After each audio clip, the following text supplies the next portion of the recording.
Bienvenidos. Welcome. This is Chasing Peace, Buscando la Paz. Una conversación, a conversation, con el rabino Rabbi Skorka. Voy a comenzar con lo más práctico. Let me start with the most practical considerations. The majority of tonight's program will be in Spanish, and there will also be some comments in English. So we have made special arrangements to give everyone a crash course in Los Angeles-style bilingualism. So we will provide translations of prepared texts, which will be projected on these two screens on either side of me. And we also have receivers and earphones for the conversation portion of our program, which is the end of the program. And there's going to be simultaneous translation, which will be provided by my respected colleague and my dear friend, the Reverend Dr. Jose Ignacio Badenes, Chair of the Department of Modern Languages. And thank you so much for your insistence, Padre Badenes, he's back there. So if you want a little help with languages, please go to the text station right now. And if you're bilingual, pues ya estamos listos. Hay un gran número de personas, organizaciones y oficinas que nos ayudaron a preparar este evento. Y les invito a todos a leer sus programas, porque ahí tienen una lista bastante completa. Pero por ahora quiero agradecer en nombre del equipo del que yo soy parte, LMU Hispanic Ministry and Theology Initiative. Thank you to Masorti Olami, the World Council of Conservative Masorti Synagogues. Special thanks to Rabbi Randy Brown, who has been our partner in planning this visit. Yes, he's a great friend and a great colleague, and he was helping us all the way from his office in Washington, D.C., and he's, of course, joining us here tonight. Thank you also, of course, to the Martin Gang Institute for Intergroup Relations. And, of course, thank you to Loyola Marymount University. There are so many offices and programs and departments who supported this extraordinary event that I can't go through all of them, so they're on your screens. But I invite you to find out more about these programs and these offices and to give a word of thanks to anyone you know in them. I also want to welcome our audience that is watching us on live stream, y les doy la bienvenida a todos los que nos están viendo por medio del internet. Qué bueno que están con nosotros. Bueno, y ahora, para darnos la bienvenida, en nombre de nuestra universidad, les presento al Dr. Joseph Helligy, Provost y Vicepresidente de Loyola Marymount University.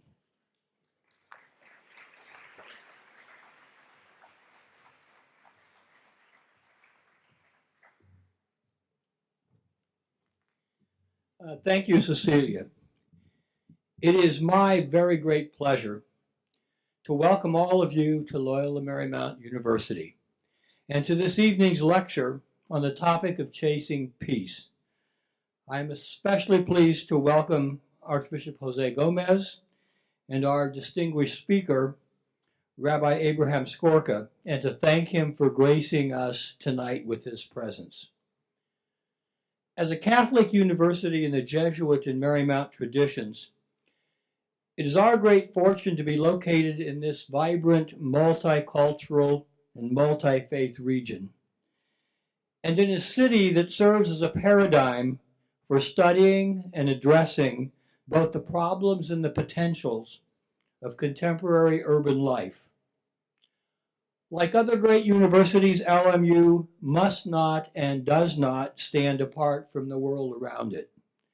Instead, this is a place where the most profound social issues are faced head-on, where expertise is marshaled in service of understanding those issues, in crafting solutions, and in influencing policy. We're proud to embrace our mission, the encouragement of learning, education of the whole person, and the service of faith and the promotion of justice.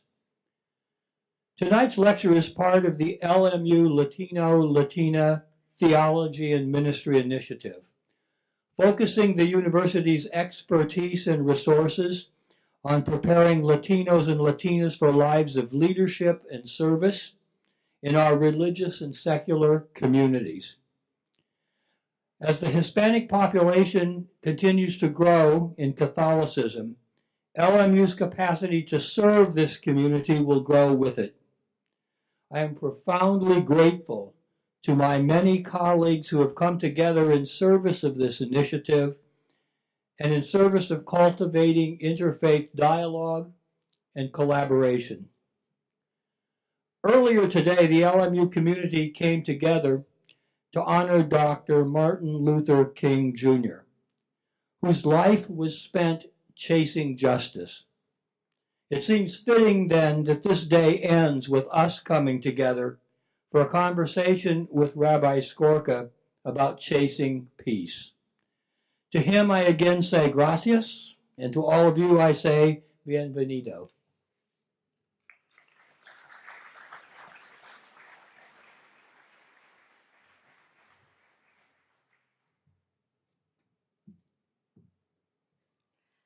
Pues esta noche es nuestro honor también tener con nosotros varios invitados muy distinguidos que nos van a dirigir unas palabras.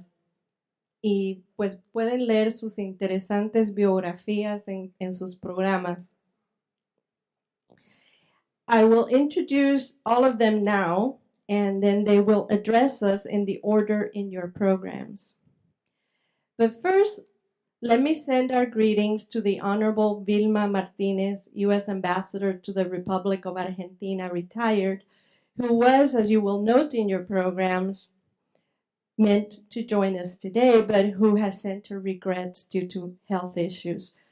We wish her a speedy recovery. However, this leads me to my great delight in introducing the young woman who has graciously stepped in to take her place. She is one of those students who makes me beam with pride. She is a theology and political science double major. What a dream. Spent a semester in our study abroad program at our Casa de la Mateada in Argentina, and is one of our most distinguished student leaders. I am delighted to be able to call her Madam President, our student body president for ASLMU, Alisa Perez. She will be followed by Rabbi Zvi Gretz, Executive Director of Masorti Olami. We will then hear from Rabbi Mark Diamond, Executive Director of the American Jewish Committee of Los Angeles. And then we will hear from Rabbi Skorka's dialogue partner for the final part of our program this evening, the Most Reverend Jose Horacio Gomez, Archbishop of Los Angeles. And so let us begin with Presidenta Alisa Perez.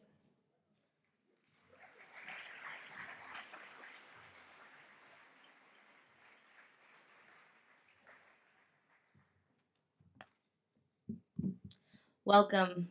Thank you all for being here tonight. I would like to say a special welcome to my fellow students that are here. This is an exciting day for us, and I know there are a lot of people who have been looking forward to this conversation. Welcome also to our guests and everyone here tonight from places near and far.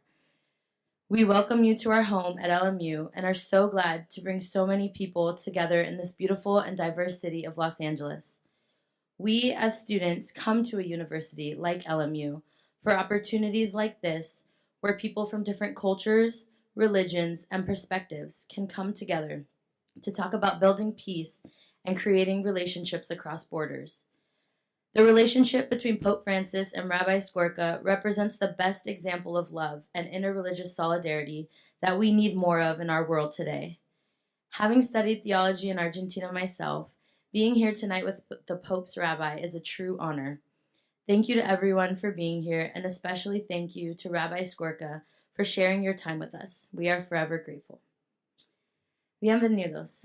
Gracias a todos por estar presentes. Quiero mandar un saludo especial a todos los estudiantes que nos acompañan. Este es un día emocionante para nosotros, y yo sé que hay muchas personas quienes esperaban esa conversación. Bienvenidos también a todos nuestros invitados y los demás que vienen de sitios cercanos y lejanos. Bienvenidos a nuestro hogar aquí en LMU. Estamos muy agradecidos de poder juntar muchas personas en esa ciudad linda y diversa de Los Ángeles. Nosotros, los estudiantes, venimos a universidades como LMU por oportunidades como esa, en donde personas de diferentes culturas, religiones y perspectivas se reúnen para conversar sobre la importancia de construir paz y relaciones que cruzan fronteras. La relación entre el Papa Francisco y Rabino Skorka es un gran ejemplo de amor y solidaridad interreligiosa que necesitamos en nuestro mundo hoy. Después de haber estudiado teología en Argentina el año pasado, es un gran honor estar en compañía de Rabino Skorka. Gracias a todos por venir y especialmente gracias a usted, Rabino Skorka, por compartir su tiempo con nosotros. Estamos muy agradecidos. Gracias.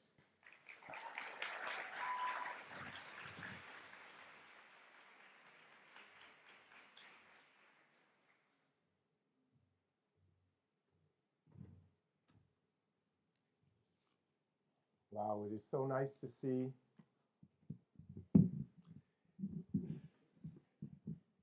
It is so nice to see all of you here today.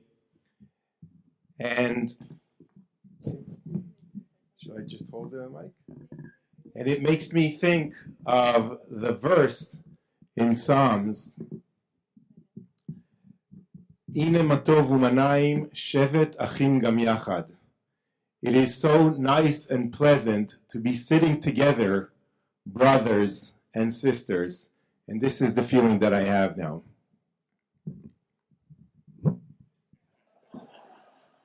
Much easier. Actually, now that I'm holding the mic, I'm reminded that you can even sing it, but I'll spare you that maybe later on.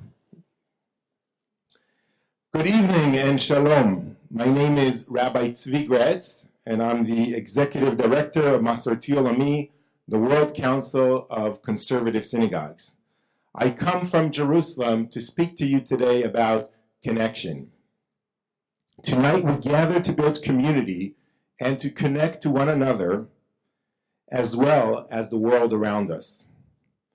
Many of you might not have ever heard of or fully understood what is Masorti Olami. Masorti Olami's mission is to develop, nurture, and connect conservative Jews around the world. This is not only my profession, it's my passion and it's my purpose. You might not realize it, but those of you who know American conservative Jews, we have thousands of spiritual brothers and sisters around the world who are better known as Masorti Jews. In Hebrew, Masorti means traditional, and Olami means world. Masorti Olami is dedicated to helping each individual Jew in France, Ukraine, Brazil, Germany, and all other countries worldwide connect.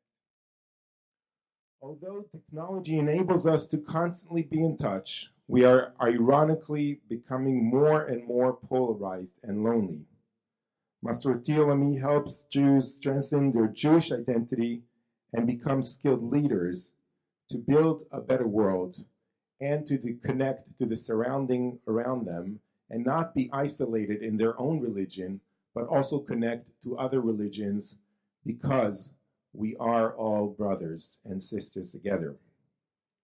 And one such leader who embodies the spirit of Tikkun Olam, which in Hebrew means mending of the world, is our esteemed speaker, Rabbi Avram Skorka. Rabbi Skorka is a direct product of the Masorti conservative movement due to the incredible work of his teacher, Rabbi Marshall Meyer, in the 60s and 70s. Today, there are 75 Masorti communities in 10 countries in Latin America.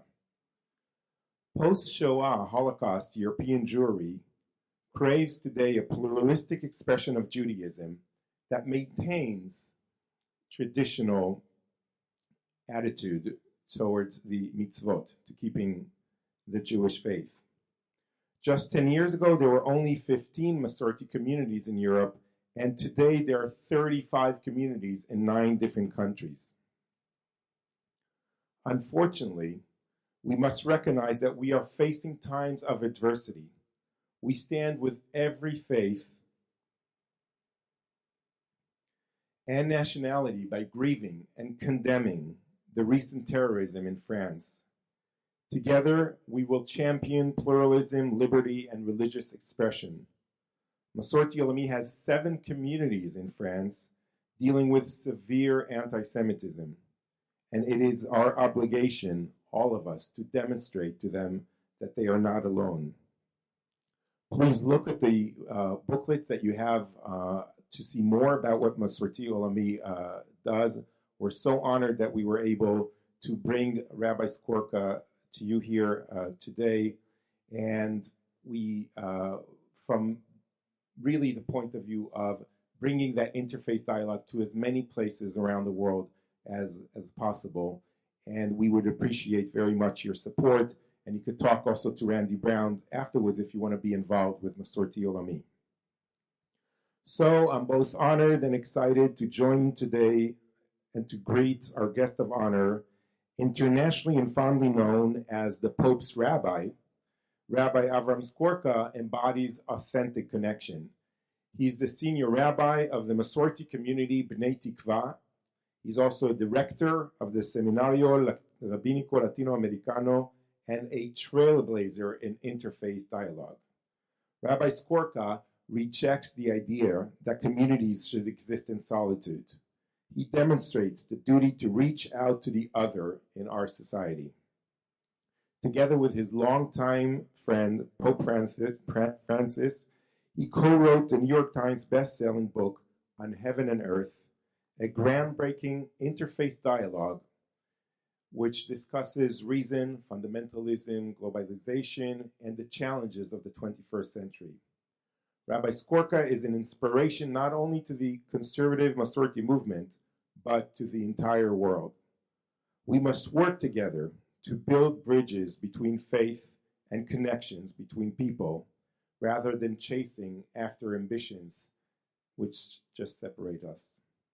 So thank you for taking this message out to the world. And please, my friend and teacher, Rabbi Avram Skorka, we're so honored that you're here today.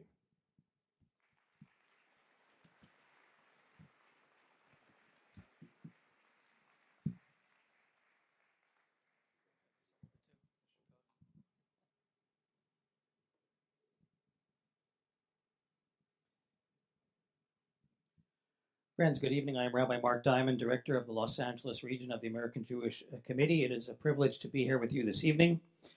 Let me also add a personal welcome to our distinguished colleague, Rabbi Avraham Skorka, Rector of the Seminario Rabbinico Latino-Americano in Buenos Aires, and a fellow member of the Rabbinical Assembly, the International Association of Conservative Masorti Rabbis.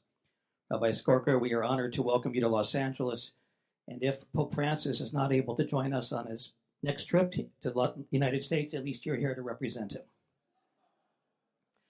Friends, I also want to acknowledge and thank my colleagues and friends, Rabbi Tzvi Gretz and Rabbi Randy Brown of Masorti Olami. Thank you for your vision and your leadership in bringing Rabbi Skorka to our city. And Randy, it is great to have you back with us here in Los Angeles. And of course, to Dr. Joseph Helegi, Provost of Loyola Marymount University. Thank you for graciously hosting tonight's program. Please give a round of applause to the staff of LMU for a really outstanding program. And of course, my friend, His Excellency Archbishop Jose Gomez, Since we first met in 2010, I've been honored to share several milestones with the Archbishop, including his installation, more than a few masses at the cathedral, and a memorable evening with the Jewish community sponsored by the American Jewish Committee. Archbishop, our work together on comprehensive immigration reform is a great blessing and a privilege. It is great to be together this evening. And on a personal note, my offer to you still stands. If you are willing to help me with my Spanish, I am willing to help you with your Hebrew. This evening, I'm also pleased to bring greetings on behalf of the American Jewish Committee, AJC, and the Martin Gang Institute on Intergroup Relations. Friends, AJC's mission is to enhance the well-being of the Jewish people and the State of Israel, and to advance democratic values in the United States and around the world. The Los Angeles chapter or region of the American Jewish Committee was chartered in 1945 by a group of business leaders who fostered civility and discourse in Los Angeles, who fought anti-Semitism and all forms of bigotry, and who developed relationships with faith leaders and other community partners in order to build a better future in which all people are afforded respect and dignity. The Martin Gang Institute is a shared venture of AJC Los Angeles and LMU Extension. This institute is dedicated to the interdisciplinary and comprehensive understanding of intergroup relations in Southern California. I am pleased to recognize and thank my friend, Dr. Bob Hurto, Interim Director of LMU Extension. Yes, he deserves a round of applause. Bob, thank you for your partnership and support of tonight's program. By the way, I should mention the Institute is named for Martin Gang, who was a respected leader of the American Jewish Committee, a renowned attorney, and a tireless advocate for justice and civil rights. I believe that he would be proud of tonight's gathering and other projects of the Institute that strengthen interfaith and intergroup relations in our community. Good friends, this year marks the 50th anniversary of Nostra Aetate. That was the historic Second Vatican Council proclamation on the Church's relations with other faiths. The past half century has seen dramatic progress in Catholic-Jewish relations. Here in Los Angeles, the bonds shared by our respective communities are strong and enduring, marked by clergy dialogues and a groundbreaking seminar for rabbis and Latino priests, educational programs on Judaism in Israel and Catholic schools, interfaith missions to the Vatican and Israel, an exhibit on Pope John Paul II at the Skirball Cultural Center, an exhibition of Christian and Jewish art at the Cathedral of Our Lady of the Angels, and much, much more. In that regard, I am pleased to extend an invitation to everyone here tonight to join us at the Cathedral on Tuesday evening, February 17th, when the Archdiocese, the American Jewish Committee, and the Martin Gang Institute will present a major symposium marking this anniversary of Nostra Aetate. Con su permiso, su excelencia, it is not every day that a rabbi has the honor of inviting an audience to your cathedral. This program on February 17th is open to the public and will feature Rabbi David Rosen and Dr. Eugene Fisher, two of the acclaimed leaders in Catholic-Jewish relations. Please be sure to pick up a flyer as you leave the hall this evening. Good friends, this convocation tonight is a visible manifestation of the remarkable progress we have attained in our interfaith and intergroup discourse. We are mindful of the long, difficult road we have traveled in Catholic-Jewish relations and the many challenges that lie ahead. In that spirit, I conclude with this prayer. From Psalm 98, Shiru l'Adonai shir chadash, ki niflaot asa. Sing a new song to God. Sing a song to the one who has worked wonders. We praise God. We praise God for the new song ushered in by Nostra Aetate, the sweet melodies of interfaith cooperation and commitment. We thank God for the legacy and the promise of our fellowship as people of faith. We thank God for the blessings of Pope Francis and Rabbi Skorka, whose friendship and collaboration inspire and enrich us. We give thanks in the traditional Jewish prayer for these occasions. Baruch atah Adonai, Eloheinu melech haolam, she'echianu, v'kiyamanu, v'higianu lazman hazeh. Praise to you, eternal God, sovereign of the universe, for granting us life, sustaining us, and enabling us to share together in this joyous occasion. Amen. Thank you.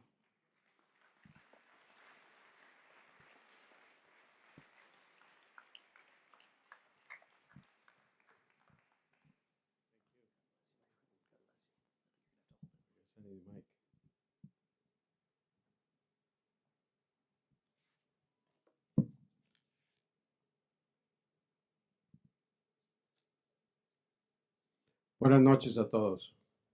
Good evening to everyone. Es un honor para mí estar con ustedes, darle la bienvenida a nuestro invitado, el rabino Rabbi Skorka.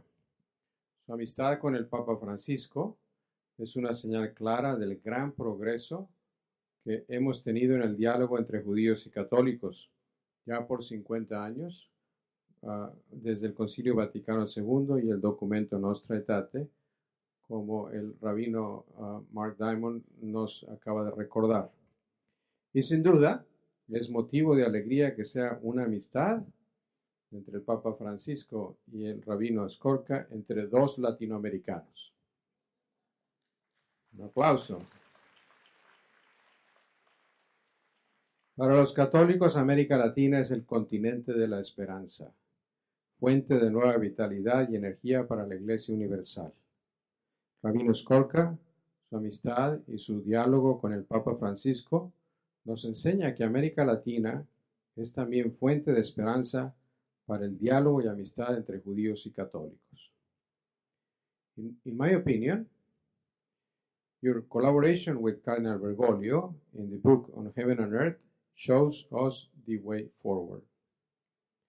Because I believe that the times we are living demand that Jews and Catholics come together to confront two great challenges of the modern world.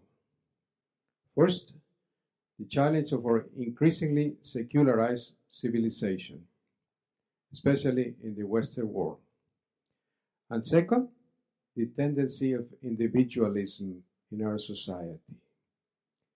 In both cases, secularism and individualism, we see that the human person is running away from God and from one another. Pienso que judíos y católicos tenemos una común responsabilidad en nuestro tiempo. We have a big responsibility in our time. Ser testigos de un Dios que se ocupa de nosotros, un Dios de paz y de misericordia. Un Dios que ama a sus hijos e hijas como algo sagrado y de gran valor. Un Dios que busca a los que están solos y desamparados y que trae justicia a los oprimidos. Both the Jewish people and the Catholic people, we have a great responsibility of bringing to the people of our time God's love and presence. Our world is waiting for witness, my dear friends.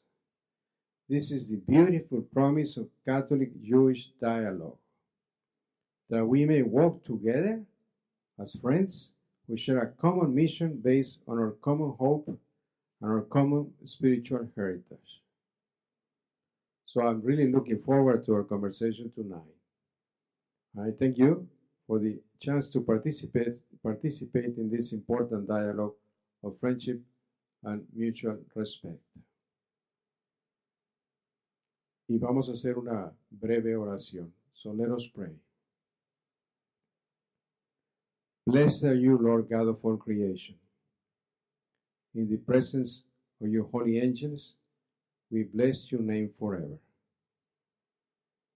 Lord God of heaven and earth, you made the world and gave life and breath to everything in it. Bendícenos y bendice en especial al rabino Rabbi Skorka y su familia y ministerio.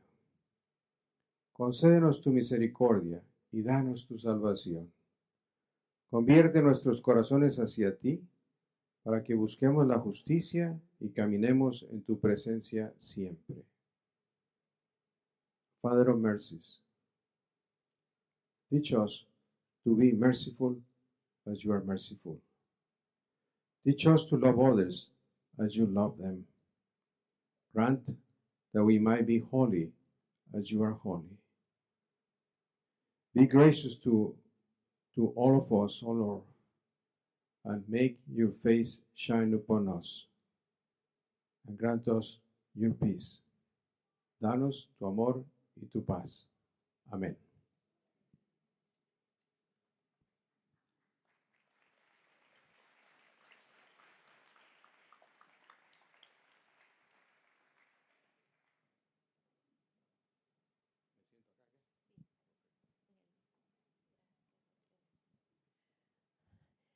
Thank you, friends. Muchas gracias, Monseñor Gómez. At this time, if you have headphones, you might want to put them on. We do have Rabbi Skorka's remarks translated. Believe me, I stayed up very late for many, many nights doing the best job I could translating his wonderful lecture. However, he just told me that he suffers from the same vice as the Pope, which he says is to go off script. So that means that our dear friend, Father Jose Badenes, in the back, may have to do a little bit of catching you up as Rabbi Skorka goes off script, possibly. Así que nada más queremos que él se sienta bien en casa. Y ahora pues es el momento de veras de invitar al escenario a nuestro conferencista, el distinguido rabino y profesor Abraham Skorka, quien nos visita después de un largo viaje. Creo que vino desde Argentina a Washington, después a Georgia, y ahora lo tenemos aquí en Los Ángeles. El pobrecito, me da lástima. Leer y escuchar las palabras del rabino Skorka es estar en la presencia de un profeta, aquí, entre nosotros y en nuestros tiempos. Un profeta que nos conecta a través de los siglos, que nos unen a los judíos y a los cristianos, y a través de esta mitad del globo terrenal que llamamos América.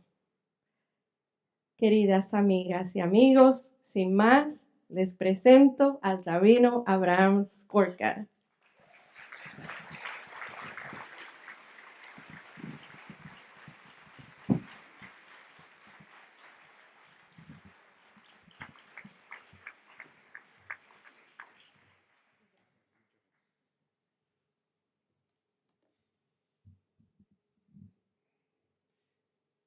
Buenas tardes a todos.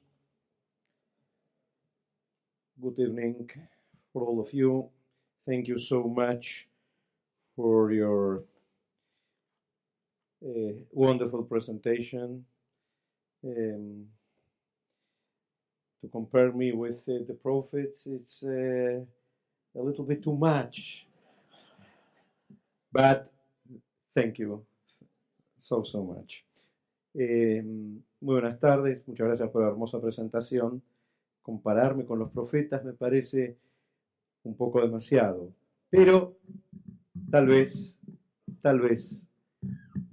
una pequeña chispa de ello haya, tal vez.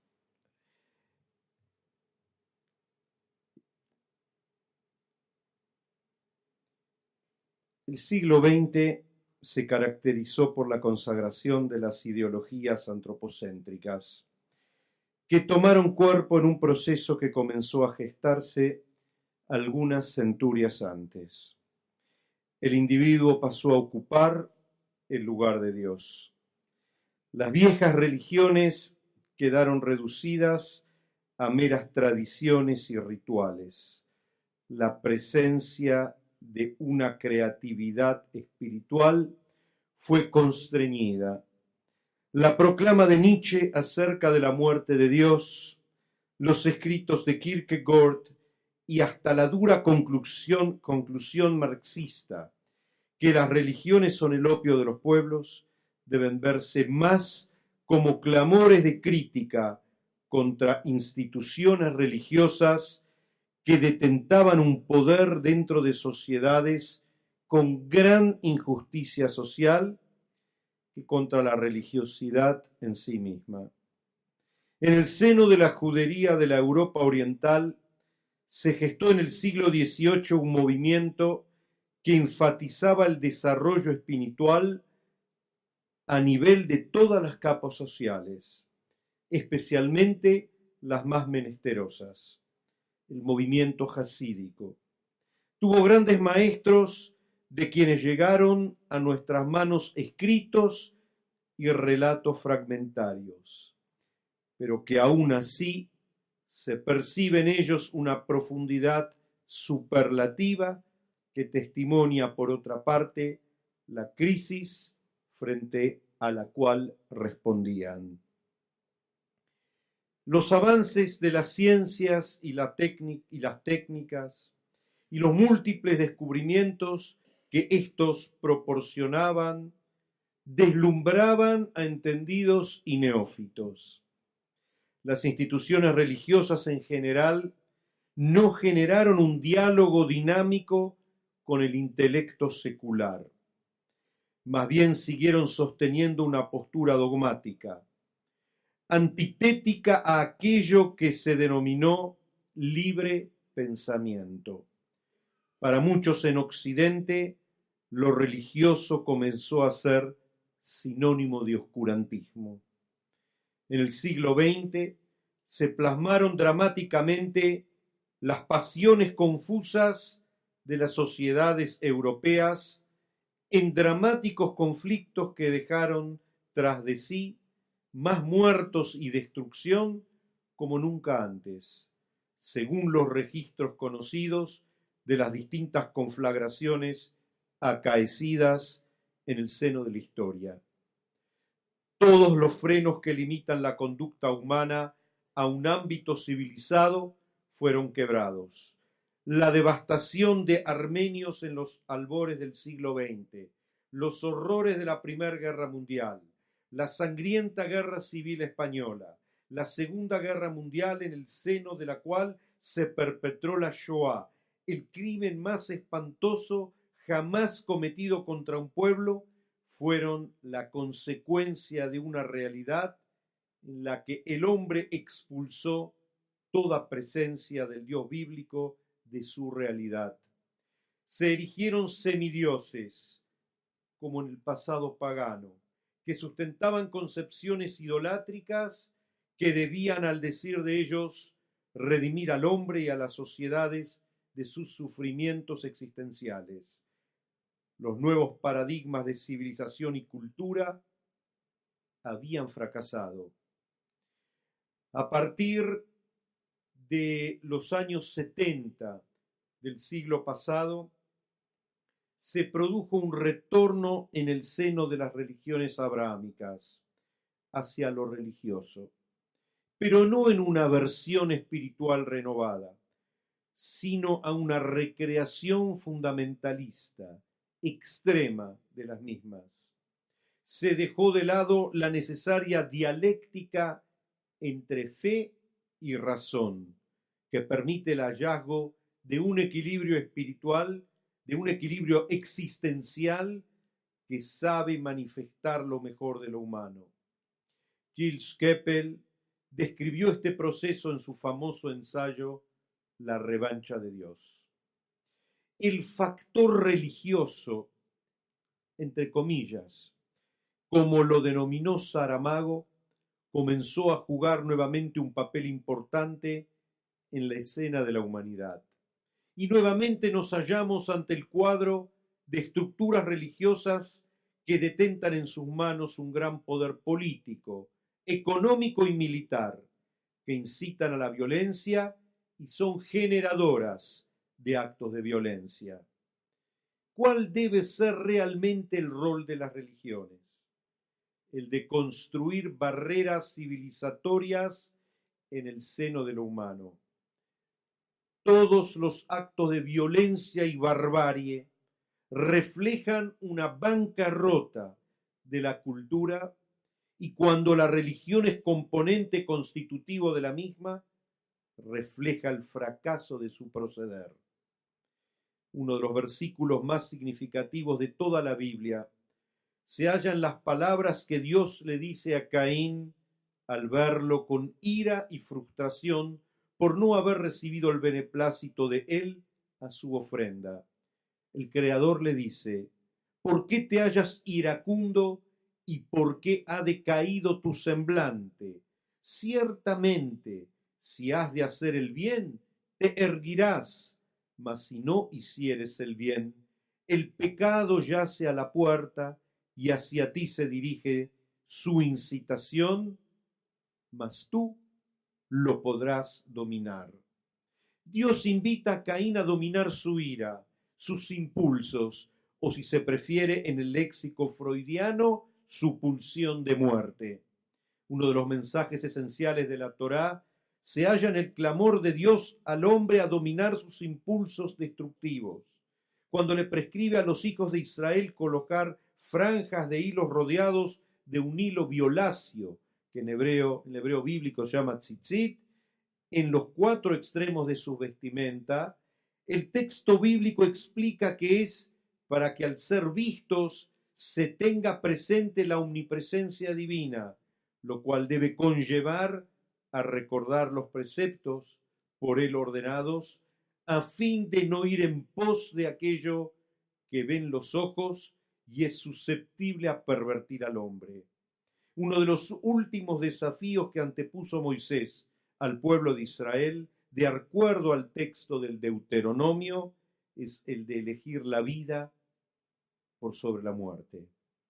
El principal objetivo de toda cultura y la religión como uno de sus constituyentes es la de construir los diques que saben contener las pasiones destructivas del hombre, aquello que establece el límite entre civilización y barbarie.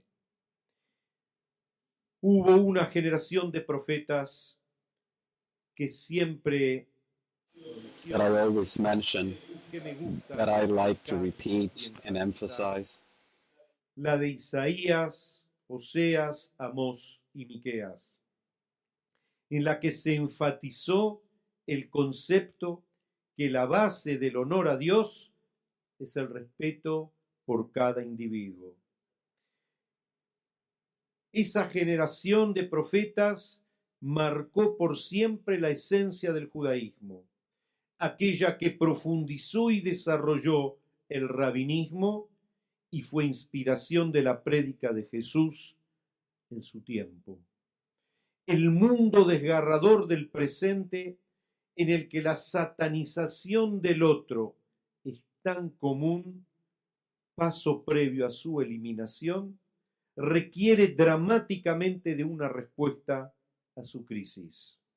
Es el momento en el que los líderes religiosos de todos los credos, junto a todos aquellos que a partir de su intelecto marcan líneas de pensamiento en gran parte de la humanidad, en las ciencias, en las artes y en todas las otras formas de creatividad humana, breguemos conjuntamente, explícitamente, inequívocamente, por la actitud de respeto y cuidado que cada uno debe tener para con su prójimo, independientemente de la disparidad de creencias, pero aunados en los valores de equidad y justicia. Es el momento de tener el coraje de desarrollar un diálogo religioso que sabe aunar los corazones de tal modo que cada uno reconozca en el otro a su hermano. Es el tiempo de concretar la propuesta de Dios a Caín, de superar el instinto destructivo con nuestras fuerzas espirituales y afectivas. Es el tiempo de unirse para comenzar a materializar la visión de Isaías y Miqueas, trocar las espadas en hojas de arado y las lanzas en hoces. O de seguir viviendo en una humanidad en la que el odio divide a los hombres, la pulsión de muerte sigue incentivada, conformando una realidad sin sentido cierto, de la cual pretenden escapar millones mediante fatídicas drogas que obnubilan sus mentes. Es el tiempo, como le escribió el rabino Abraham Yoshua Heschel al presidente Kennedy al reclamarle por el sufrimiento de los hombres de color en Estados Unidos, que, dijo Heschel, es un tiempo que nos llama para una elevada grandeza moral y audacia espiritual. Lo que les he dicho hasta ahora, estas reflexiones, fueron escritas mientras en París se realizaba la multitudinaria manifestación en contra de la violencia que busca corroer los valores que sustentan a la República Francesa, que convocó una multitud que no se veía en la ciudad desde la liberación de la misma de manos del nazismo. Las mismas emergen, estas reflexiones, estos pensamientos, estos sentimientos, emergen de una experiencia de diálogo interreligioso desarrollada en Buenos Aires durante 40 años y aún más, me refiero al trabajo de diálogo interreligioso entre distintos miembros de la colectividad judía y especialmente con miembros de la comunidad católica. Y estas experiencias, por el avance del diálogo religioso que empezó allí en Buenos Aires y que me permitió estar junto al hoy Papa Francisco, fueron impresas, fueron publicadas en la edición del 12 de enero en el Diario del Vaticano, l'Osservatore Romano. Fruto esta publicación, como les dije, del mismo diálogo que sigue desarrollándose ahora entre el Papa y quien les habla, con un centro en Buenos Aires y el otro centro en Roma. He aprendido acerca de la importancia del diálogo del rabino Marshall Mayer, uno de los discípulos dilectos de Abraham Yoshua Heschel, y a través de los escritos de Heschel mismo. No Religion is an Island fue uno de los escritos que más me han impactado en general y en este tema en especial del rabino Heschel. Comprendí a través de las acciones de Mayer y de Heschel cómo se pragmatizan los conceptos dialogales de Martin Buber y de Levinas. Heschel fue un luchador por los derechos de la gente de color aquí en Estados Unidos. Fue profesor en el Jewish Theological Seminary. Mayer fue el fundador del Seminario Rabínico Latinoamericano. Fue un adalid en la lucha por los derechos humanos en los años oscuros de nuestra querida Argentina. El tema de los derechos humanos y del diálogo como herramienta fundamental para su desarrollo fue y es uno de los pilares fundamentales del Seminario Rabínico Latinoamericano y del movimiento Masorti en Latinoamérica y en el mundo. La indeleble huella dejada por Heschel sigue marcando sendas en la historia. Quiso Dios que mi compañero de ruta más íntimo en el diálogo haya sido el hoy Papa Francisco. Su compromiso con el diálogo interreligioso es notorio y manifiesto. El diálogo lo entendimos no meramente como actos de simpatía del uno para con el otro, sino la realización de acciones que requieren de coraje y arrojo, a fin de tratar de hablar hasta donde se pueda un punto de inflexión en la historia. El libro de diálogos que escribimos juntos, los programas de televisión grabados, el viaje compartido a Tierra Santa y tantas cosas más son testimonios de nuestros esfuerzos por cumplir con el compromiso que entendimos juntamente que debíamos asumir. Humildes ofrendas para la construcción de una realidad humana que sepa de paz, de espiritualidad y de Dios. Muchas gracias.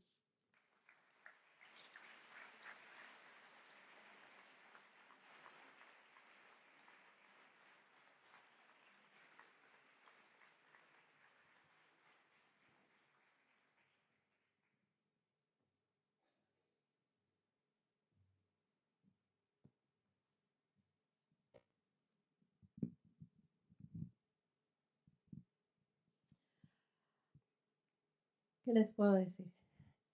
Ya la había leído y nada más estaba esperando a ver qué pensaban ustedes. Para esta parte de nuestro programa, el diálogo de dos líderes religiosos que entre sí representan a países de los dos extremos del hemisferio de América, les pedimos a varios grupos en nuestra universidad y también más allá de ella que nos enviaran preguntas e inquietudes que quisieran presentarle al rabino Skorka y al arzobispo Gómez.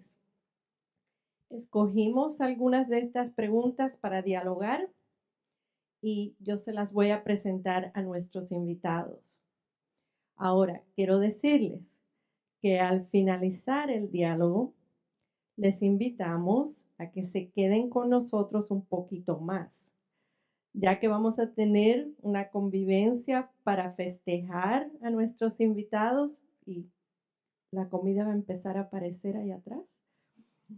Y también el rabino Skorka nos va a hacer el honor de firmar el libro que escribió con alguien a quien queremos mucho, nuestro Papa Francisco. Entonces yo me voy a unir a ellos ahora y les voy a presentar algunas de las preguntas.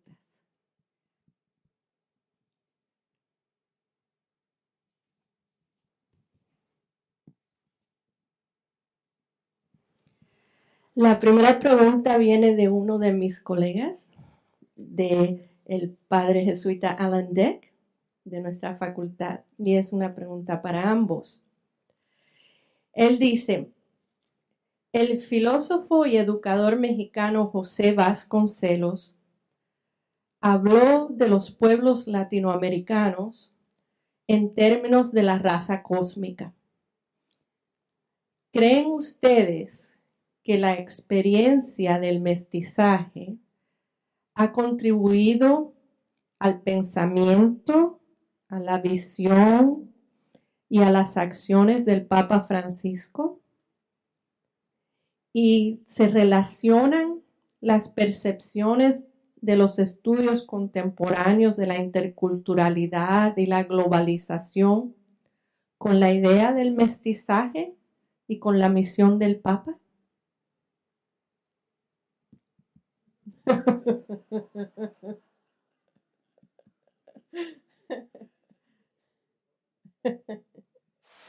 Well, well known the position of Pope Francis that has to do with the importance of the development of the religious factor, of the religious, as a consequence of the encounter, the cultural encounter between the Iberian position, because America, we're talking about Latin America, correct? Even though we ourselves consider ourselves Latin Americans, yes. You come from different Latin American countries. The question is specifically focused from Mexico until Argentina and Chile, so I understand it. because this is the point, really.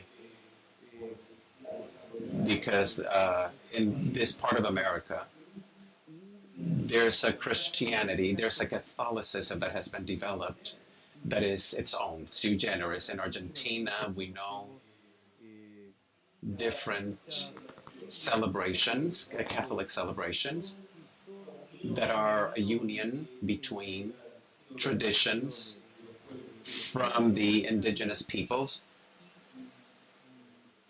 and an encounter, and their encounter with Catholicism.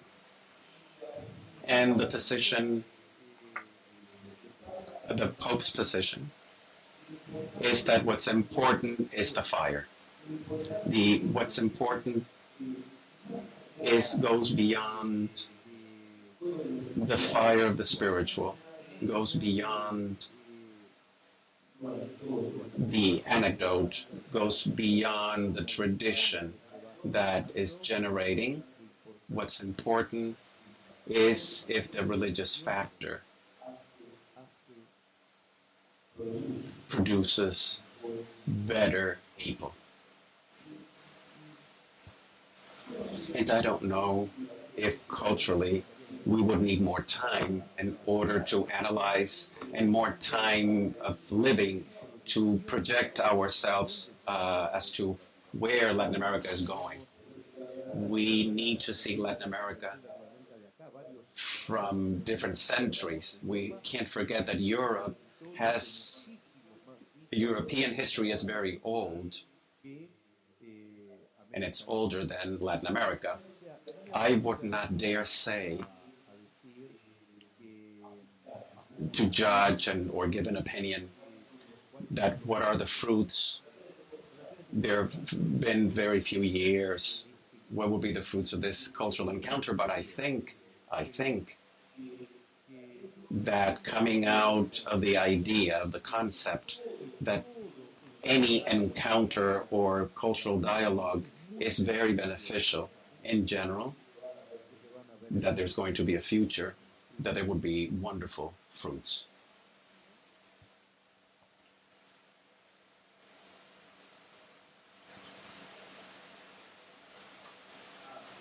I think that there are two elements in Pope Francis's teaching and his example that reflect precisely his way of understanding the encounters that have taken place historically, concretely here in America. And here, for us in the United States, it's a part of what we call the new evangelization, to rediscover that Catholicism in America began precisely with this encounter between European culture and the Native American cultures. The first missionaries who arrived, who came to America, they had the capacity to join the two cultures, or the 3 or 4 cultures. But Pope Francis, there are 2 things that he says that can help us understand what is his way of thinking and this idea of Vasconcelos. First, the culture of the encounter. Pope Francis talks a lot about this. One of his key points that we cannot isolate ourselves, but we have to go out and look for one another in the religious dialogue and also in the dialogue between cultures. And the second thing that I think is very interesting, that makes us see what he feels and thinks, is his trips that until now have been to countries that are not very popular, let's say. Asia, Korea, he goes to the Middle East and the Far East, and also the naming of new cardinals from countries that apparently don't have a great influence in the world scene. What he wants us to see is that each person, independently from political power or economic power, has importance, and we have to come out and meet these people. And in this way, we can open ourselves up to this famous cosmic race that Vasconcelos talks about. I want to add something. In order to understand Francis, we can't forget that he's very Jesuit. He is very consequential with his Jesuit vocation. And we have to remember the enormous labor of the Jesuits with the missions, the Jesuit missions in all of Latin America, trying to communicate the Native American peoples, the art, the different techniques, and the cultures that were developed in Europe. He is being in this position. He's very faithful with his ancestors. He's very, very faithful, but in this regard, he's very faithful to the order. And this makes us very happy that he talks about the Jesuits. The second question comes from one of my students. He's a first-year student. She's a very good writer. And also she's from an Argentinian family.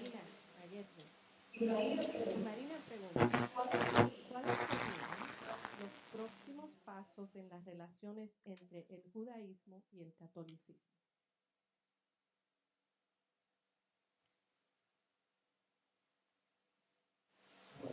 When we talk about dialogue,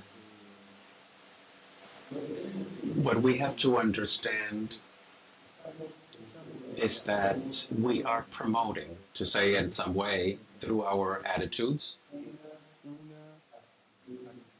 a multitudinal attitude that Jews and Christians have the capacity to sit down, to respect each other culturally, religiously, profoundly, one to the other, and not just to sit down to share a meal, but to sit down to talk about deep topics. Who are you? Who am I? And not discuss in order to demonstrate I'm right, you're wrong, but to try to understand the other, that there's an empathetic relationship, and to try to understand it profoundly. This was our dialogue, and this is how we walked until we got to hug one another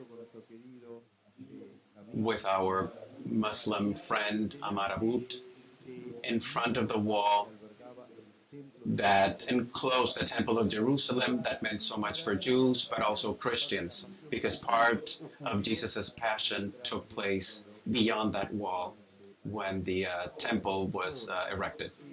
Now what we dream is that with our example, that it multiplies right now. In some circles, in intimate circles, in our intimacy between us, I told him once, what is the next step? And he told me, theological. I told him, give me some bibliography. He quoted a few books. One is a book, it's The Promise of Lustiger. Yes, yeah, he already passed away, the Cardinal Emeritus of Paris. The other is a book written by an Argentinian scholar. And when one speaks about theology, I would go to Maimonides' vision, his codification, legal codification. And there he says that Muslims, Jews, and Christians must work together, mutually, preparing the world for the coming of the Messiah. The Christians interpret it one way. Jews interpret the Messiah concept differently. What joins us is a world without violence, a different world. The fifth essence of his response is a response that I share. Let's try to create a message that is rooted. We don't have a theology. We have many books of theology, the Jews, but we don't have. I'm going to quote a brilliant phrase from Abraham. He said, the Bible, more than a book of theology written by man, is an anthropology written by God. Therefore, the idea is to join our visions, our religious visions, and if you allow me, in my own language, to join the two fires or make them come closer. I'm not talking about syncretism. I want each fire to have its own identity, but that the one help illumine the other so that we can be better Jews, and then the Christians can be better Christians, and then the Muslims, we can exchange culturally our love and tenderness with all types of positions, agnostics, atheists, but a respect for human life and for a world of peace.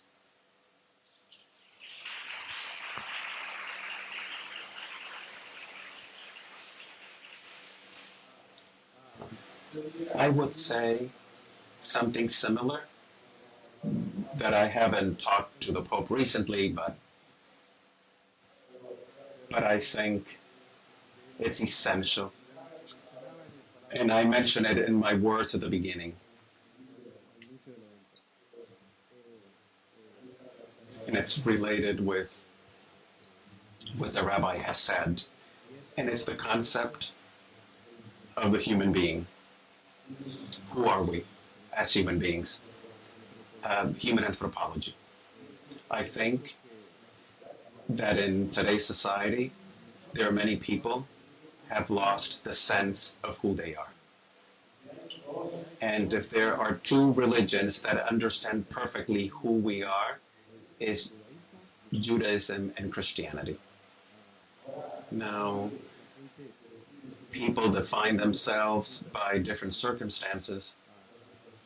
Things as superficial as like sports or where they were born or those types of things.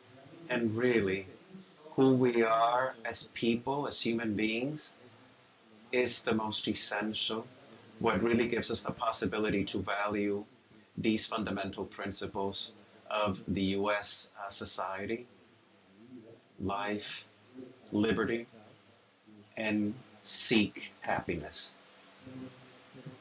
But we need to know who we are, and we, with our interreligious dialogue, we're going to take to the world, return to the world the sense of the value of the human person.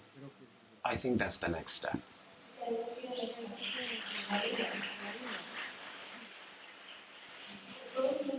So, all of our students to write a lot of anthropology.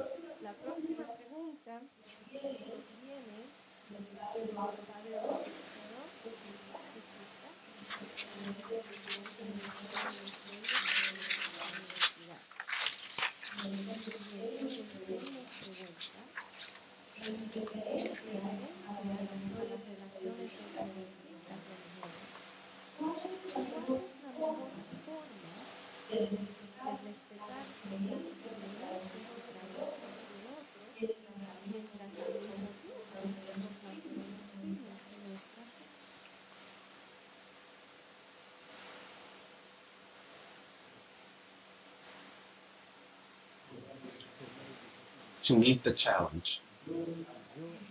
Those who refuse the dialogue, it's because in some way there's some part in their constitution, religious constitution and spiritual, that is not firm. I understand that each has the right to doubt, but it all depends on the percentage, if it's measurable, of the doubt. When I say that I believe in God, it means that I believe 99%. Because if I believed 100%, then it would not be a creed.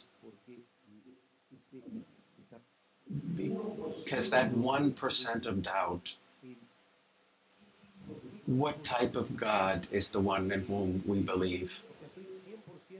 I'm 100% convinced that there was a great person who ordered things about, but all the words that the Bible witness, all the references that I have about God, all those concepts that I have about my creed, my philosophical position must have a doubt. Because if there's no doubt, and that doubt, I go beyond it day by day when I pray before God. But I have to go beyond it. That's the challenge of believing. If I stand, I'm sure 100% that He is there, like this chair, then I can believe in the chair, and I can tell you about the characteristics of the chair, the weight, the molecular formation, the color. But to talk about God is to go beyond this emptiness, this doubt as to how God hears me, how He listens to me, and so many other things, that we go beyond them. When someone prays to God, sadly, one does it when someone's sick, not in a moment of happiness. The same thing with dialogue. With concerning dialogue, of course, there's going to be things that the other person is going to say that is going to upset me, of course. But of course, this takes me to some self-criticism. What do I have to do to obtain the good that I see in the other? When I was accompanying the Holy Father to Israel, in all the places where he was, I was part of the delegation, the Vatican, I was next to him. And during Masses also, the Muslim representative, like myself, we had special places. There were Masses, but the last Mass, in the place where Jesus celebrated the Last Supper, very few people, they were all religious.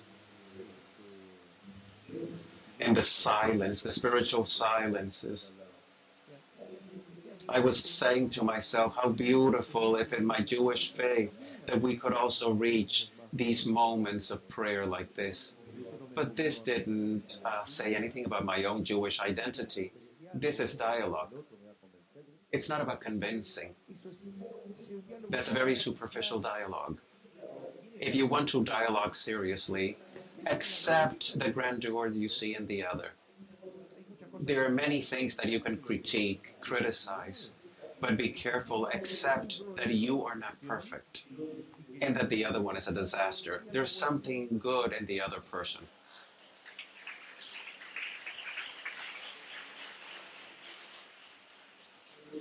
I would say two practical things. First, don't be afraid.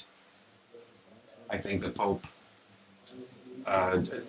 John Paul II, let us know in a tragic way that we shouldn't be afraid, and also Pope Francis is letting us know with his way of being that we shouldn't be afraid. And historically, at least for Catholics, one of the reasons for which we have always been more closed is because we're afraid of losing the faith. So we shouldn't be afraid. This would be one thing that's important for me. And the second part is faith education. Whatever our faith, we need to know it. We cannot simply say I'm a Catholic and not know absolutely nothing about Catholicism, or the same thing with Judaism or any other religion. It's a risk that we Catholics have, that also you Jews may have, is to turn ourselves into cultural Catholics.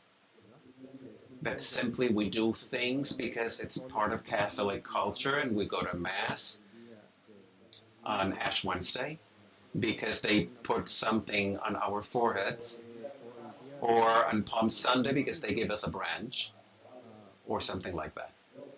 I think it's very important that we know our faith better, and therefore we can be more authentic and respect the other, like the rabbi was telling us, because it's a great blessing that all of us have faith. Muchas gracias a los dos. I think we just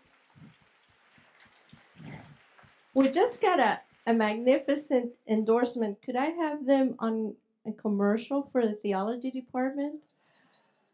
Muchas gracias, de veras. Así que invitamos a todos a estudiar con nosotros, ¿eh? La cuenta. Pues ahora les voy a dar la cuarta pregunta, y esta viene de una señora que es miembro de la comunidad. Su nombre es Ellie Khan. Y Ellie Khan pregunta: hay tantas diferencias, pasiones y a veces hasta reacciones fuertes acerca de las creencias religiosas que algunas llevan a la ira y de manera trágica a la violencia. ¿Cómo es que cada uno de ustedes ahora, en lo muy personal, se relacionan con las diferencias de opinión en las materias que le importan mucho?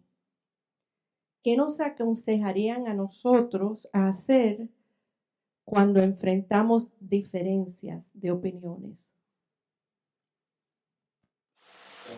The difference of opinions are licit. They enrich human thought. The problem begins when one thinks I am right, truth is mine, the other one doesn't exist. And when this type of feeling becomes polarized, then we end up in fanaticism, and what happened in Paris. If I believe that the example in the Gospels, we see clearly how Jesus, for us Catholics, tells us practically that we cannot reach a fanatical position. We cannot be fanatics. His own relationships with the different groups whom he encounters, Pharisees, Sadducees, the publicans, is what needs to guide our way of acting in our relationships with others, and how we have sufficient presence of God so not to lose calm nor judge, but on the contrary, be near people so that we can learn from them and we be better persons. I think that's our first reaction. Of course, obviously, the world situation with religious extremism is a tragedy. And I think it's very important that all of us, in our conversations with others, as we have been reminded, that we know how to ask and pray for peace and look for ways that religious dialogue help us, and that any violence be eliminated in the relationships between religions and in the world. Muchas gracias.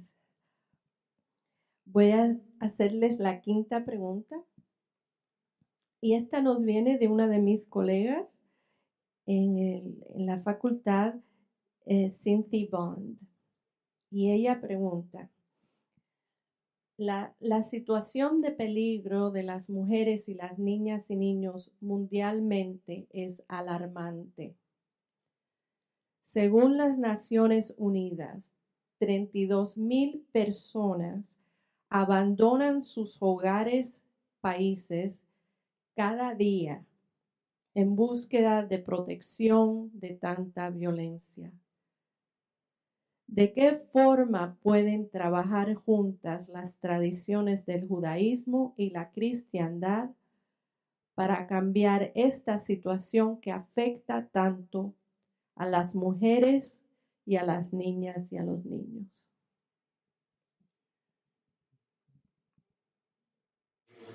I think that there are two things that are very important that we could and should do. For, on the one hand, there has to be mutual help, and I would include also the Muslim religion. It's basic, it's very important. It's the third component of this because sadly, much of this violence has to do in Islamic countries. Things happen in all countries, but we're reading in the newspapers. These are countries that have an Islamic tradition. Therefore, we need, first and before all, to form a body of leaders of the three Abrahamic religions that constantly elevate their voice like the prophets of Israel used to do, to clamor and condemning, accusing those who manifest themselves with violence, and that they be the point, the extreme of a movement that could have millions around the world, that present themselves through mass media, that they constantly protest against these actions. I think that the march, Sunday march in Paris was one of the best responses against all these barbaric acts, to show that the world is condemning them. And this is how we condemn them in Buenos Aires as well. And something that makes me very proud, the manifesto was published, that was quoting the Pope, that was published in the most important newspapers of Argentina. The first three signatures were the actual Archbishop, mine, and Omar Abud. Those who directly are engaged with a religious leadership are the first to speak. This is what I'm hoping from the Muslim world. Their voice needs to be heard stronger. They have to invade mass media with this. Mass media cannot be sold to the best and be influenced by money, by financial reasons, independently from the messages that they are communicating. The messages that they communicate, they form opinion. It's very important that they be used in order to condemn this type of attitudes. Of course, organize from a material standpoint places like ancient biblical times, places of refuge, but this time places of refuge for women and children that are abused, and that this is multiplied and maintained by those countries that are better off economically. While there's a detriment of the human condition of these characteristics, the world will continue living in a spiritual misery, which is what we have witnessed these last few days. I would say that coming back to what I said at the beginning, the importance of human anthropology, in the measure that men and women know who they are, it's probably the first step So, so any abuse of women and children is terminated, including the unborn. I think it's very important that we realize that the tragedy of abortion makes us lose the sense or diminishes the value of life. The same thing as euthanasia. When we are the ones who determine who lives and dies, then we devalue the value of the human person in the way I see things. Of course, I totally agree. The three religious traditions based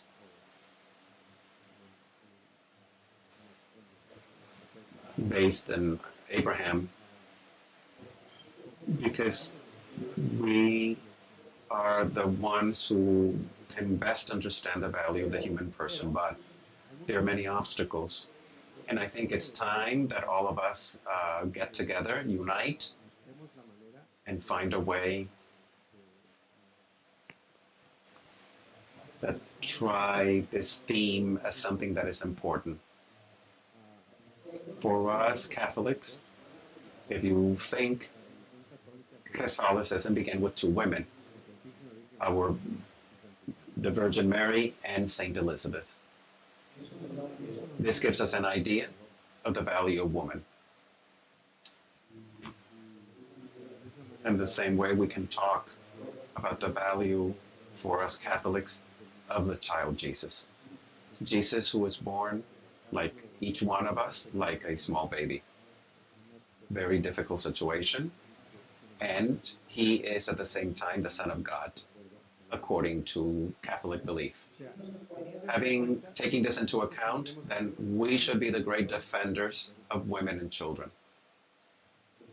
So I think it's very important that we have this attitude and that we realize the great value that the human person has.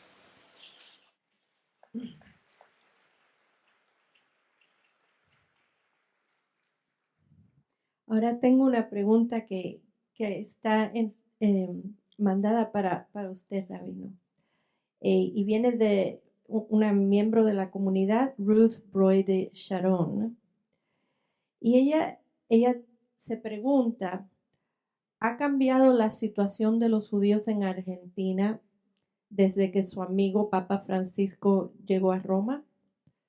El Papa ha influido al Vaticano y al papel que puede hacer el Papa en el mundo, pero también se puede notar una diferencia en la actitud oficial del gobierno argentino hacia los judíos, incluso identificar y proseguir los que fueron responsables por el terrorismo contra la comunidad judía en Buenos Aires.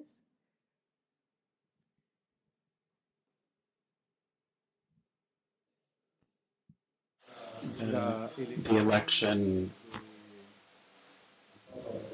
of Pope Bergoglio, of Jorge Mario Bergoglio as Pope, didn't change substantially the situation of the Jews in Argentina. He continues having a friendly relationship, wonderful relationship with many Jews in Argentina, with many leaders of different Jewish organizations.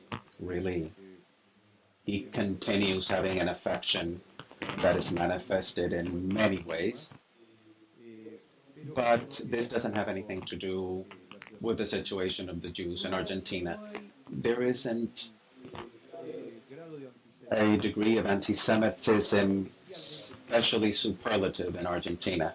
I think that anti-Semitism in Europe today is more dangerous than the anti-Semitism that is found in Argentina. Now, the attempts were coming from outside. There's anti-Semitism, of course, underneath the surface of Argentinian culture. There are shadows. Bergoglio's worked a lot in order to take out this anti-Semitism, this feeling of anti-Semitism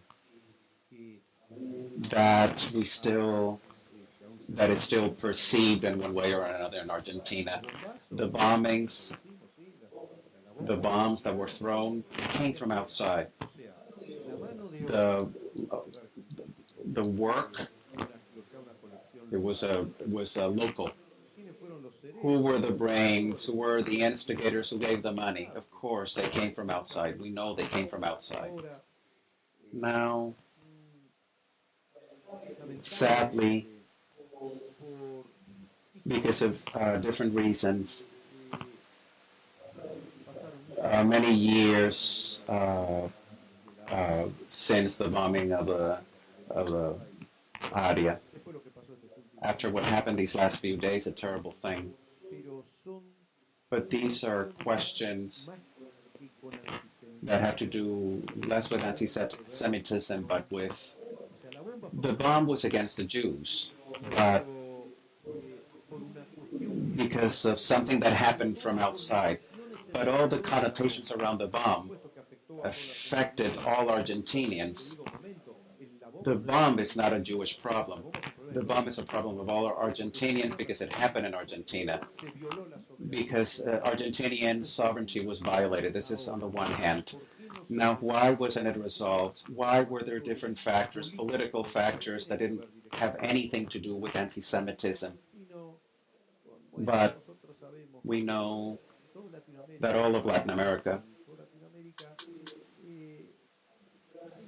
there's a great degree of lack of purity, not to say corruption. Yes, it exists. And when there's corruption, it's very difficult to apply a just rod. When there's corruption, all of culture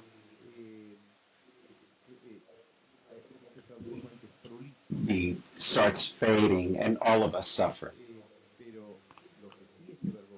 But Bergoglio, being in Buenos Aires and being in Rome, he always was and is present next to us. He always says that inside each Christian there's a Jew.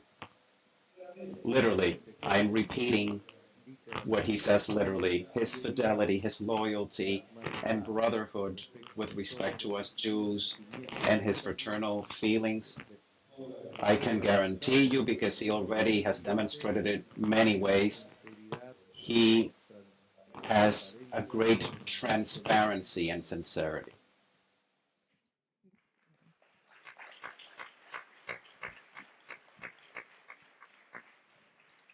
Y ahora vamos a nuestra última pregunta, y para esto le voy a dar la palabra a mi colega y codirector de esta conferencia, el doctor Bob Hurto, que es director del Centro para la Religión y la Espiritualidad de nuestra universidad. Entonces, nuestra última pregunta. Yo la voy a leer. Su palabra está aquí. Pensando en la variedad de raíces religiosas en América Latina, indígenas, afroamericanas, cristianas, judías, musulmanas, asiáticas, ¿cómo podemos describir el aporte que la religión del pueblo latinoamericano puede hacer en la búsqueda de la paz? ¿Y cuáles son los mayores desafíos en la búsqueda de la paz que esta misma historia religiosa presenta para los latinoamericanos? Y entonces él aclara: quisiera clarificar que cuento a la población latina en los Estados Unidos como parte del pueblo latinoamericano.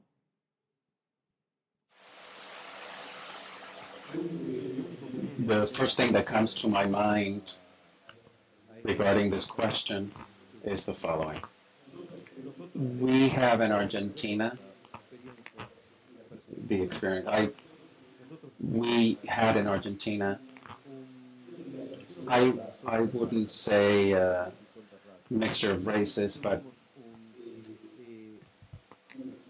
an encounter of many people who came from many different European countries with the native people.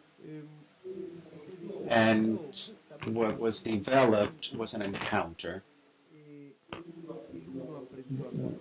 One learned from the other. There was conviviality in a deep sense, and the one learned to like and help the other. There were many Catholics who helped the poor Jews who would come, and they didn't have a lot of means, but they would share their bread with the other. And there began the work of the theme of interreligious dialogue before Nostra Aetate. The one book that I wrote with Bergoglio was famous because he was elected Pope, though there are many books that also rabbis wrote with priests in Argentina or thinkers, agnostics, with a bishop from San Isidro next to Buenos Aires. The philosopher is Marcos Aguinis. And the bishop already died. I will remember. And therefore there are many other examples. It would seem that the fact that our being Latin America, if it's really a profound encounter like there was in the very poor houses where many families lived together, and right next to one another there was one Muslim, then another a Jew, and a Catholic.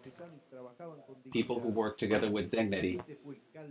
This is where the broth of cultures started. And if this experience, we could multiply it throughout all of Latin America. If Latin America, we could reach that social polarization would cease to be as polarized, and that poor with the more with the classes that are better off could share things about life, dialogue. This sharing would be very important. A lot would come out of it. But of course, within Latin America, some things need to be created. We need to work to create some type of situation that would allow multiplication, this kind of broth, of melting pot that formed me, that formed Bergoglio, and formed so many others. I believe this is the great challenge that we have. This is why Latin America is a reservoir of hope and of Catholic hope, and I agree with that, with those who see it that way, because Europe really did not do well. The Second World War was a decline for Europe. Europe was great in science and technologically, but humanly something happened between the peoples. Create concentration camps, camps of death, crime against Armenians, crime here and there, and the crimes in the Soviet Union, and everything that the Ukrainians have suffered under Stalin, and now what happened in the Soviet Union, the millions and millions that died. It's a history, European history of the 20th century is a history of death. And then the Civil War in Spain, something happened there. Something happened with that culture. Cuando me dicen ahora, bueno, pero nuestra esperanza, los católicos, ¿sí? Como dijo aquí el arzobispo hace unos instantes, es América, y bueno, significa que todavía mucho hay en nuestra, entre comillas, virginidad cultural. Nosotros estamos en un estado de desarrollo cultural, especialmente de México para abajo. Bueno, quiera Dios bendecirnos para que lo logremos y para que lo que hoy es un desafío, teniendo un papa latinoamericano, y con mucho orgullo digo argentino, bueno, pueda servir como gran catalizador para ello. Muchas gracias. Yo diría que junto con el reto cultural que existe y del que estamos hablando, también para que se consiga la paz es necesaria la justicia social. Las situaciones de pobreza que existen en el mundo, and maybe especially in Latin America, are a tragedy. And I think it's very important. I think Pope Francis is calling us to rethink what is the way in which the economy can function so that there's more equality and so that those who have less can have more and have everyone have the same possibilities to achieve peace. And in the case of the United States, especially the Latinos, the challenge of immigration is a tragedy. That there were 11 million Latinos in the United States today that are persons of second or third class. It's a real tragedy when in our country is a country of migrants. I think that social justice is very important, and we need to rethink what is the way in which the human person can be successful as a person, and with material progress and spiritual progress that is our due.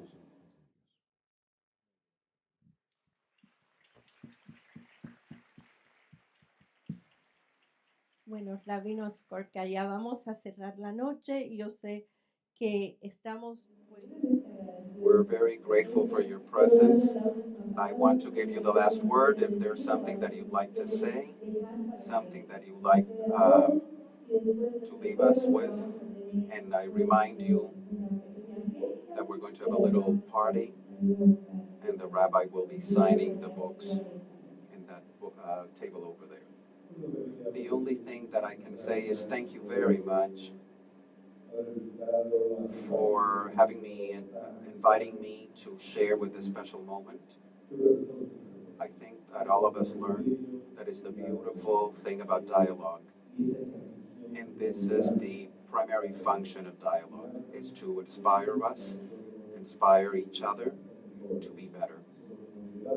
This is what we take away when we separate ourselves from the other. The last thing that the Archbishop said, he could say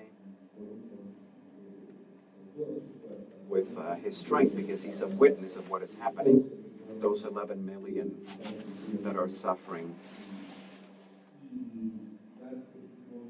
and give witness of all the work that needs to be done, and understand that this place exists, and to understand that there are people who still think, who still feel